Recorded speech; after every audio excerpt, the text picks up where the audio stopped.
and welcome to a PaperQuest side quest, where we provide you with a bite-sized, spoiler-free review of one of our solo books. My name is Jessie, and today I'm going to review Electric Idol by Katee Robert. Electric Idol is the second book in the Dark Olympus series, but can easily be read as a standalone. A bit more context will be provided if you have read the first book in the series, but that's totally not required. That book, by the way, also by Katee Robert, is called Neon Gods. Electric Idol is a romance novel which focuses on Psyche, daughter of the current Demeter, and Eros, son of Aphrodite. These books do reference Greek mythology, but it's totally accessible. You don't need to know anything about Greek mythology to understand this book. These novels are set in modern day, but in a world that's separate from the world we live in. The idea is that when people are exiled or run away from Olympus, they go and live in the human world. But Olympus has generally the same technology as we do, and everything makes it appear to be current day. In this world, there are 12 primary gods and goddesses, and I'm going to do my best with pronunciation here, but please forgive me if I mess them up.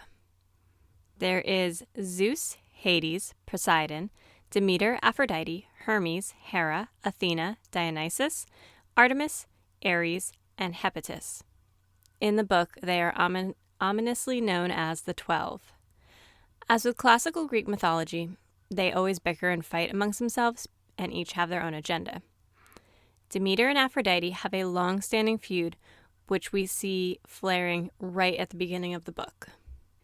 Demeter and Aphrodite are similar in the fact that they will do almost anything to keep, grow, and cultivate their power. The difference is how they take care of their children. Demeter has 4 daughters, including Psyche. Each of these 4 daughters has found their own way to handle living in Olympus, because before their mother was chosen as Demeter, they lived on a farm. Psyche has chosen to mold herself into a social media star. Think Paris Hilton, but with a few more curves. Only those closest to her, particularly her mother and sisters, see her as anything more than a pretty rich girl who prances around spending mommy's money. The 5 women love and care for each other and have a fairly happy existence that the public eye never sees. Aphrodite, on the other hand, has 1 child, a son she names Eros. She has turned Eros into her fixer. If someone upsets her, if they grow to be too beautiful, or she doesn't like them for any other reason, she will direct Eros to handle it. And when he doesn't handle it, she will take it out on him. Eros is feared throughout Olympus, and running into him isn't exactly a treat. Most people outside the main 12 and their children stay as far away from him as possible. Of course, being a romance novel, Psyche and Eros find their lives suddenly intertwined and have to find a way to survive the chaos that their mothers have created.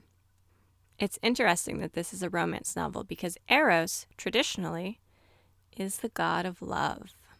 To survive this chaos, Psyche uses her social media talents and her charm.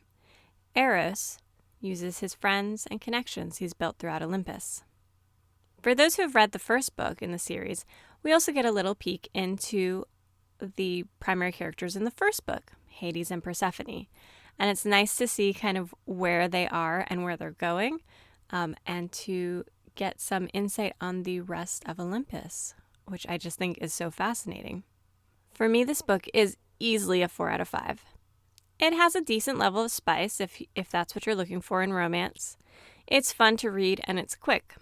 The characters are well thought out, and the use of Greek myth in a modern world is just really fun and interesting. I will say I didn't love it as much as I loved the first book in the series, but it was still really, really good. I'm excited because there's a 3rd book coming out June 2022, and I look forward to reading that one. I definitely recommend not just Electric Idol, but so far the series if you enjoy Greek retellings or just a general fun romance novel. Thank you so much for joining me today.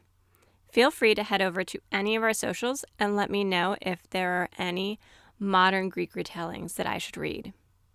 Please rate and subscribe wherever you're listening to this podcast. It really, truly helps us out. Follow us at PaperQuest Podcast on Instagram, Facebook, and YouTube. Leave us a comment so we know what books you're reading and what you'd like us to read in the future. And of course, keep an eye out for our Buddy Reads, where James and I review books together. Happy reading. Bye.